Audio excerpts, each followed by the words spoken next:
some of the major issues are, I think, stereotypy. Especially younger people. I mean, there's all kinds of jokes about that, but you know,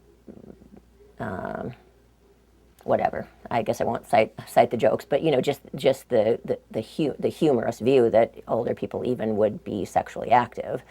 But for older individuals themselves, I guess one of the biggest issues is having a partner, because if you know anything about the demographics of aging, it's a predominantly female population.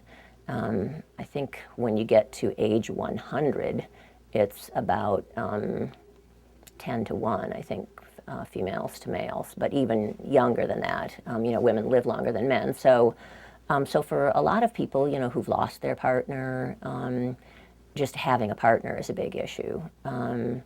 So that's one issue. Then I think what people think about mostly when they think about sexuality in the elderly is, if you lose ability to be sexually active. And that is an issue, for men, erectile dysfunction, and for women having other problems that might arise with the actual act of sex.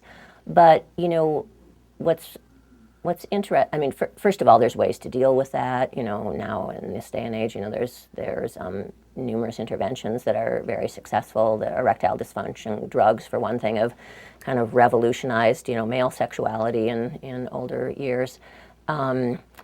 I think education is important. I think for older people to understand that their bodies undergo certain predictable changes, which might change the actual physical act of sexual intercourse, but which don't preclude it. And sometimes just knowing what those changes are, for instance, for men, just that they need to have they don't get an erection just by thinking about things the way they might have in the past. There has to be actual physical stimulation. It can take longer. Certain phases of the sex act cycle are prolonged. So I think, more knowledge can be helpful.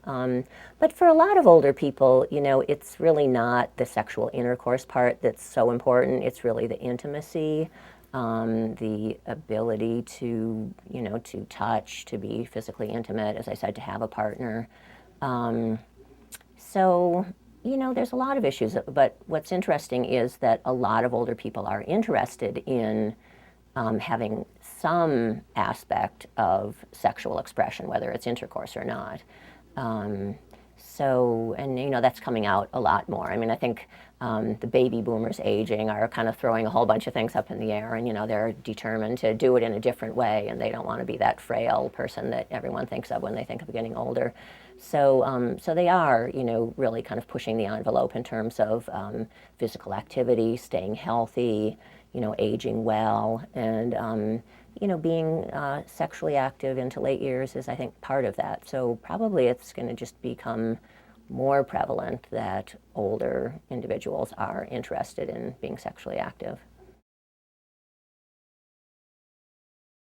There are actually some data that suggest that, for instance, men who have, and I can't give you the exact numbers, but men who have,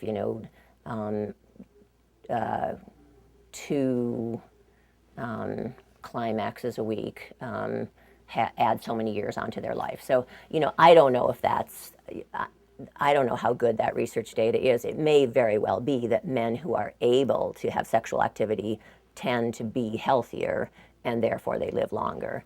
But having said that, whether it's true or not that having sexual intercourse a certain number of times gives you a certain number of years of life, I think it's very true that, the engagement, the social engagement, the interaction, the meaningfulness that sex and social engagement and being connected brings to life, that's definitely been shown to not only, prolong life, but also to greatly enhance the quality of life, however long it is.